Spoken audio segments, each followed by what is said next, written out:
Pintar. Tuan Besar Lois merentangkan tangannya. Karena sudah seperti ini, aku akan langsung mengatakannya. Tracy membuat isyarat tangan mempersilahkan berbicara. Tuan Besar Lois langsung berkata, intinya pernikahan kedua belah pihak adalah keinginanku dan Lorenzo, bukan siapa-siapa. Keluarga kami sudah menunjukkan ketulusan yang cukup. Ini semua demi menghormatimu, juga menghormati Lorenzo dan keluarga Moore. Jika kamu terus ragu-ragu dan menunda-nunda waktu, itu sama saja dengan tidak menghormati kami. Maafkan aku, ini salahku. Tracy menundukkan kepala meminta maaf. Sebenarnya, jika hari ini kalian tidak datang menemuiku, aku yang akan datang menemui kalian. Dengan kata lain, kamu sudah punya jawabannya. Tuan Besar Lois menatapnya dalam-dalam. Sebelum aku memberikan jawaban, ada beberapa hal yang harus aku katakan dengan jelas. Tracy juga langsung mengatakan intinya, menurutku, kalian juga seharusnya ada beberapa hal yang ingin kalian ketahui kan? Mengapa kita tidak berbicara terus terang? Baiklah, Tuan Besar Lois sangat senang. Aku suka berbicara dengan orang pintar. Pertama-tama, aku dan Daniel saat itu belum mendapatkan akta nikah. Terlebih lagi, pernikahanku dengannya saat itu belum selesai diselenggarakan. Tidak peduli apakah itu secara hukum atau perasaan, kami belum terhitung sebagai pasangan suami istri yang sah. Namun secara sensus kependudukan, ketiga anak telah dipindahkan ke kartu keluarganya. Sesuai kesepakatan, kelak Carlos akan hidup bersamaku. Aku akan memindahkan Carlos kembali ke kartu keluargaku. Begitu juga kepemilikan sahamku di keluarga Moore. Tidak peduli apakah nanti aku akan menikah atau tidak, aku akan mengembalikannya pada kakakku. Aku tidak akan membawanya. Selesai mengatakan ini, Tracy mengamati raut wajah Tuan Besar Lois. Sorot matanya bersinar, tampak jelas ia tidak menyangka bahwa Tracy mempunyai rencana seperti ini. Memang seharusnya begitu. Duka langsung berkata, kelak saat kamu menikah denganku, aku yang akan menjagamu. Saham atau apapun itu tidaklah penting. Tracy melirik Duke. Ia mendapat perasaan bahwa Duke benar-benar tulus. Ada lagi yang mau ditambahkan? Tuan Besar Lois menanggapi dengan tenang. Ia bertanya sambil tersenyum. Untuk sementara ini tidak ada, Tracy berkata dengan sopan. Apa yang ingin Tuan Besar Lois ketahui? Seperti yang kamu katakan barusan, kedepannya data di sensus kependudukan anak itu akan dipindahkan ke kamu. Kalau begitu, dia juga seharusnya juga akan berganti marga kan? Tuan Besar Lois langsung bertanya ke intinya. Hati Tracy bergetar. Ia benar-benar tidak terpikir sampai di sini dulunya anak-anak mengikuti marganya Smith, namun kemudian Tuan Besar meminta mereka mengganti marga mereka menjadi Waylands. Ia sama sekali tidak menentangnya. Karena saat itu anak-anak dan Daniel sudah saling mengenal dan mereka sangat menyukai ayahnya ini. Daniel juga sangat tulus dengannya dan anak-anak. Daniel menghadapi dan menyelesaikan semua kesulitan untuk menikahinya. Banyak hal terjadi setelah itu. Keluarga Waylands berusaha untuk mengusirnya. Saat itu ia menjadi sasaran pembunuhan Devina dan Linda hingga menyebabkan Bibi Juni terbunuh. Ia ingin sekali membalaskan dendamnya, namun demi anak-anak, dia akhirnya melepaskan dendamnya dan memilih untuk meninggalkan keluarga Waylands jauh-jauh. Namun meskipun demikian, tidak pernah terbesit dalam pikirannya untuk mengganti kembali marga anak-anak. Karena dalam pola pikirnya, marga itu sebenarnya bukan hal yang penting, namun jika terus-menerus diubah, itu akan terpengaruh pada anak-anak. Ia tidak perlu khawatir akan perasaan Daniel, namun apa yang akan dipikirkan Carlos, dan Carla, takutnya ini akan melukai masa depan muda mereka. Tracy dengan jelas saat berpikir sampai ke sini. Aku tidak akan mengubah marga mereka. Menurutku, marga hanyalah sebuah panggilan, tidaklah penting. Apa Lorenzo tidak pernah menanyakan hal ini? Tuan Besar Lois terus bertanya. Tidak pernah. Tracy mengerutkan keningnya. Apapun yang Tuan Besar Lois pikirkan, lebih baik katakan sekarang. Tuan Besar Lois berpikir lalu berkata, nama mereka boleh tidak diubah. Namun setelah kamu menikah dengan anakku, aku berharap marga anak-anak bisa diubah menggunakan marga keluarga kami. Ayah, tidak mungkin. Tracy langsung menolaknya. Jika seandainya aku benar-benar menikah dengan Duke, itu adalah urusanku. Tidak ada hubungannya dengan anak-anak. Mengapa mereka harus ganti marga? Ini menyangkut harga diri keluarga kerajaan. Tuan Besar Lois menggerutu kening. Kalau begitu, lebih baik Duke menikahi wanita yang belum pernah menikah dan belum pernah melahirkan anak. Tracy tersenyum. Sekarang kondisiku seperti ini, kalian semua sudah tahu. Tidak. Yang aku suka adalah kamu. Duke secepatnya berkata, Ayah, jangan mempersulit Tracy lagi. Masalah tentang ganti marga sebenarnya tidak harus dilakukan. Tutup mulutmu. Tuan Besar Lois menghela nafas lalu berkata pada Tracy, jika hal ini menyulitkanmu, aku tidak akan memaksamu. Dengan syarat, setelah kamu dan Duke menikah, kalian harus cepat memiliki anak. Mendengar perkataan ini dari dalam lubuk hati Tracy muncul sebuah penolakan. Ia tidak pernah memikirkan hal ini sebelumnya, namun sekarang ucapan Tuan Besar Lois mengingatkannya, jika ia benar-benar menikah dengan Duke di masa depan ia akan melahirkan anaknya. Sudah, kembali ke topik. Tuan Besar Lois kembali ke topik pembicaraan. Sekarang, berikan jawabanmu secara resmi. Apa kamu setuju dengan pernikahan ini? Saat ini suasana hati Tracy sedikit rumit. Awalnya ia sudah memutuskan demi kebaikan semua orang ia akan menerima pernikahan ini. Namun kini ia kembali ragu. Kau masih mau mempertimbangkannya? Tuan Besar Lois sedikit tidak senang melihatnya masih ragu. Sore ini aku akan kembali ke Paris. Jika kamu masih belum bisa menjawabnya sebelum aku kembali ke Paris, aku akan buat rencana lain. Setelah selesai mengatakan ini, ia meletakkan cangkir kopinya, lalu berdiri dan hendak berjalan keluar. Ayah, aku setuju. Tracy akhirnya membuka mulutnya. Duke dalam sekejap tertegun. Ia tercengang menatapnya. Tracy, kamu... Aku setuju dengan pernikahan ini. Tracy tidak ragu lagi. Namun, kalian juga seharusnya tahu, saat ini aku tidak punya perasaan sama sekali pada Duke. Lalu, aku punya pandangan sendiri terhadap beberapa hal. Aku tidak akan berkompromi untuk kepentingan keluarga Anda atau harga diri keluarga kerajaan. Bahkan setelah aku menikah, aku adalah diriku sendiri. Aku bukan milik siapapun. Selain itu, aku tidak akan mengubah marga anak-anak. Kelak belum tentu aku akan melahirkan anak. Lalu acara pernikahan kami akan diselenggarakan paling cepat 2 bulan lagi.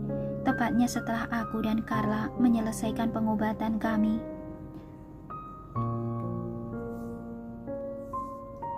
Ini hal yang ingin aku katakan. Jika kalian terima, maka seperti inilah keputusannya. Jika kalian tidak terima, maka lupakan saja. Setuju?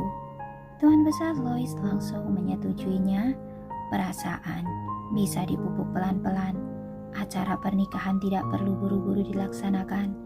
Namun berita mengenai pernikahan ini harus disebarkan terlebih dahulu. Hal ini bisa Anda diskusikan dengan kakak. Jika dia setuju, maka aku juga setuju, jawab Tracy. Baiklah, aku akan berdiskusi dengan Lorenzo. Tuan Besar Lois sangat senang. Ia melangkah keluar dengan langkah besar. Tracy, akhirnya kamu setuju. Aku sangat senang. Duka begitu bersemangat. Ia menarik tangan Tracy dan berkata, aku pasti akan melindungimu, membahagiakanmu. Iya, sudut bibir Tracy menyunggingkan senyuman. Ia berkata dengan suara pelan, tapi aku tidak mencintaimu. Apa kamu tidak keberatan? Tidak apa-apa, asalkan kamu tidak membenciku. Aku akan berusaha untuk membuatmu mencintaiku. Duka sangat bahagia. Tracy, aku sangat senang. Bolehkah aku memelukmu? Tracy menatapnya sambil tersenyum. Ia tidak mengatakan apapun. Duka dengan ragu-ragu mengulurkan kedua tangannya. Tracy tidak menolak. Duka memeluknya erat dan berkata dengan penuh perasaan padanya, Tracy, apa kamu tahu? Aku sudah sangat lama menunggu hari ini. Hari ini adalah hari yang paling bahagia seumur hidupku. Tracy menatap ke bawah. Ia tidak bicara sepatah kata pun. Ia bisa merasakan semangat dan ketulusan hati Duka, namun ia tidak bisa berempati dengannya. Bahkan sosok Daniel mulai muncul dalam pikirannya. Matanya yang dalam menatapnya dengan sedih, seolah berkata padanya, ingat, kamu adalah wanitaku, selamanya wanitaku. Duka, Tuan Besar Lois memanggilnya. Duka secepatnya melepaskan Tracy. Ia enggan meninggalkannya dan berkata, Tracy, aku pergi dulu. Nanti malam aku akan datang menemuimu. Baiklah, pergilah. Tracy tersenyum. Duka terburu-buru mengikuti Tuan Besar Lois. Ia tidak dapat menahan dirinya. Ia terus menengok ke belakang untuk melihat Tracy. Ia melambai-lambaikan tangan. Raut wajahnya penuh kegembiraan yang tidak terkendali. Sorot matanya penuh dengan kebahagiaan. Sorot mata Tracy mengantarkan kepergian mereka, memperhatikan mereka hingga sosok mereka menghilang. Ia baru memalingkan pandangannya, menatap ke bawah dan menghela nafas panjang. Sebelum ia memberikan keputusan, ia selalu merasa ada yang memberatkan hatinya, sangat tidak nyaman. Kini setelah ia mengatakan keputusannya, ia tidak merasa lebih tenang. Sebaliknya, ia merasa seolah sedang berjalan masuk ke dalam sebuah jalan yang tidak tahu kemana arahnya. Namun biar bagaimanapun, asalkan ia dapat melakukan sesuatu untuk kakaknya, itu juga merupakan hal yang baik. Tracy menyunggingkan senyuman pahit saat berpikir seperti ini. Duka naik ke mobil. Ia kemudian menengok kembali menatap kediaman Tracy. Ia tidak memalingkan wajahnya dalam jangka waktu yang lama. Sudah, jangan ditatap lagi. Tuan Besar Lois melihat anaknya yang tidak bergerak. Hatinya tidak senang. Tunggu kamu menikahinya. Kamu bisa menatapnya sampai puas. Benar juga.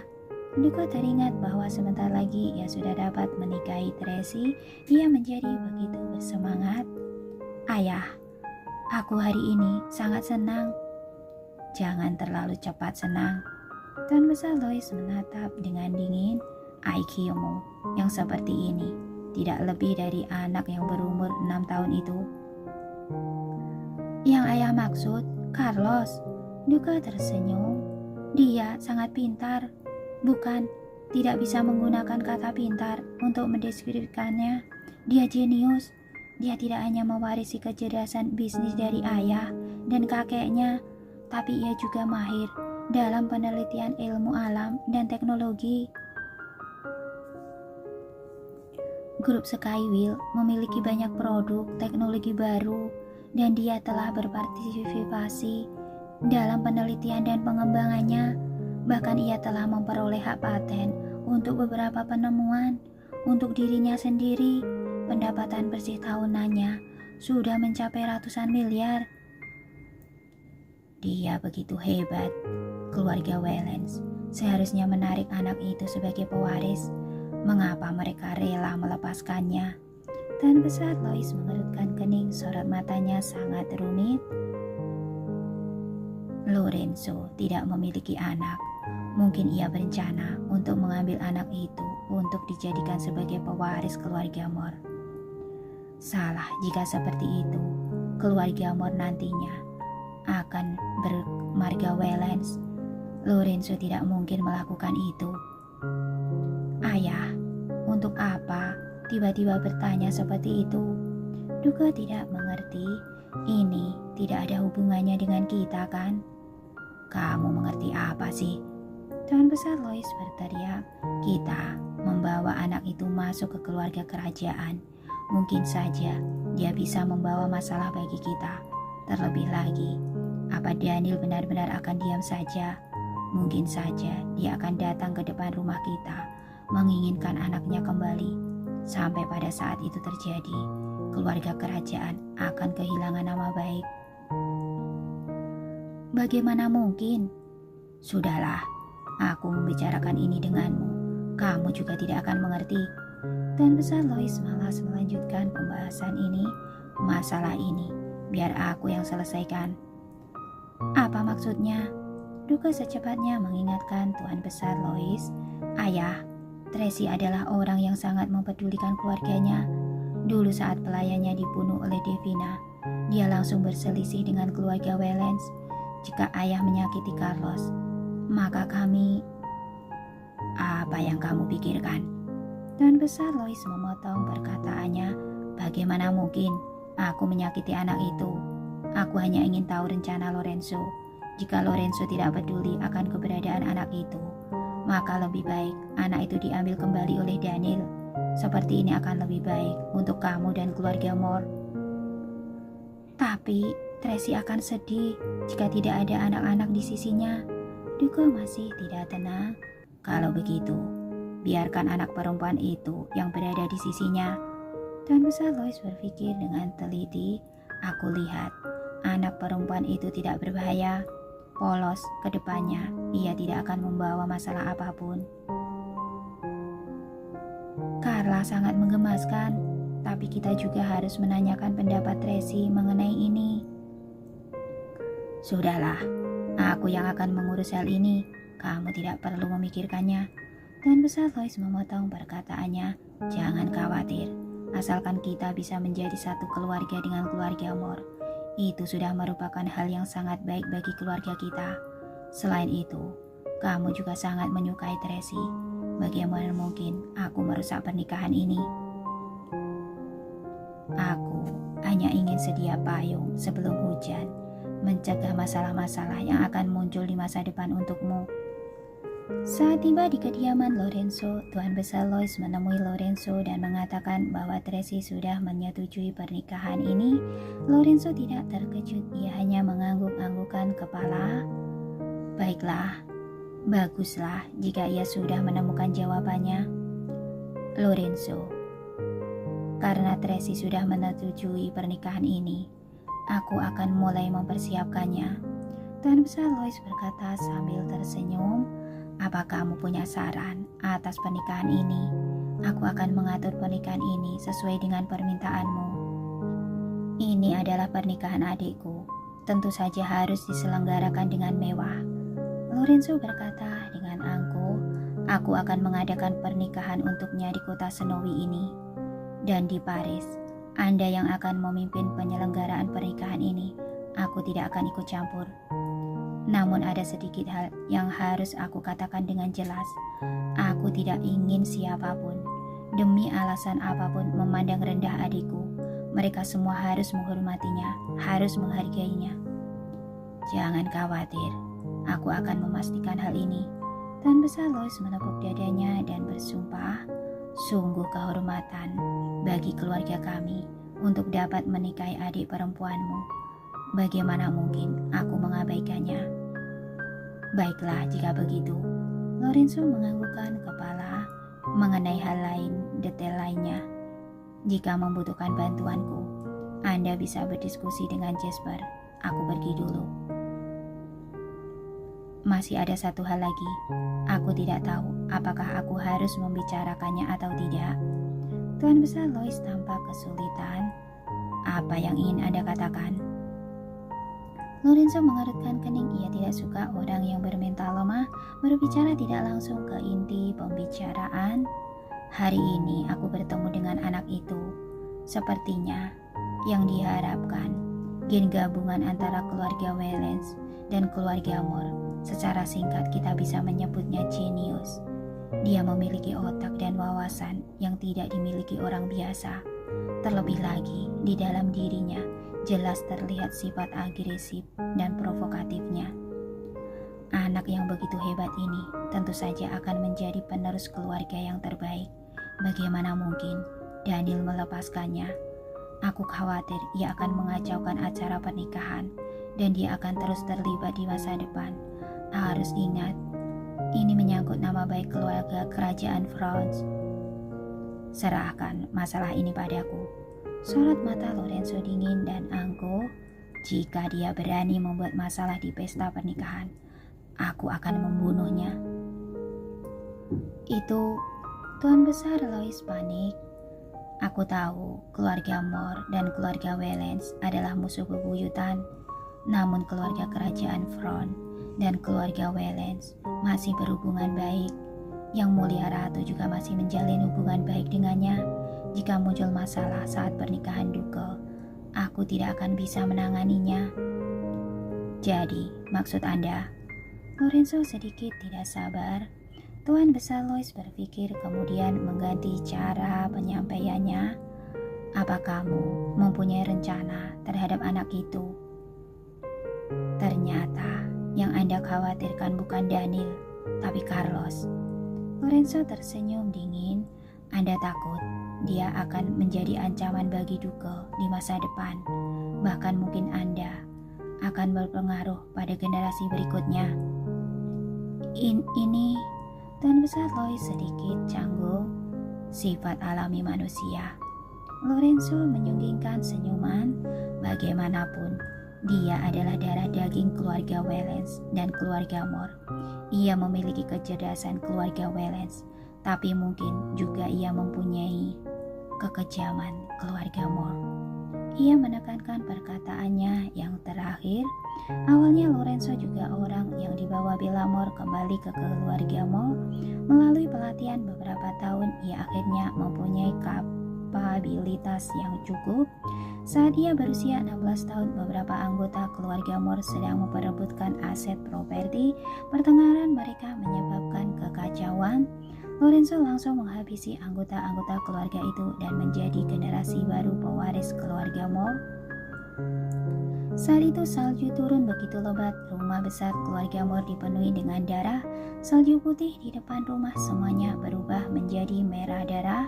Bocah berusia 16 tahun itu keluar dari rumah dengan mengenakan jaket, mengangkat pedangnya tinggi-tinggi dan dengan bangga mengumumkan, "Mulai hari ini, aku adalah penguasa keluarga Moore." Saat itu wajahnya penuh dengan darah segar, jaket putih dengan kerah mekar semekar bunga kecubung, kini berwarna merah darah, sorot matanya dingin, ia benar-benar seperti iblis yang berasal dari neraka. Sejak itu ia memiliki gelar pembunuh berdarah dingin. Lorenzo, jangan salah paham, aku tidak punya maksud seperti itu. Tuan Besar Lois menjelaskan dengan buru-buru. Aku hanya merasa anak itu begitu pintar. Aku khawatir keluarga Wellens akan mengambilnya kembali. Jadi apa yang Anda inginkan? Lorenzo bertanya balik. Kamu ingin Tracy melepaskan anaknya, hah?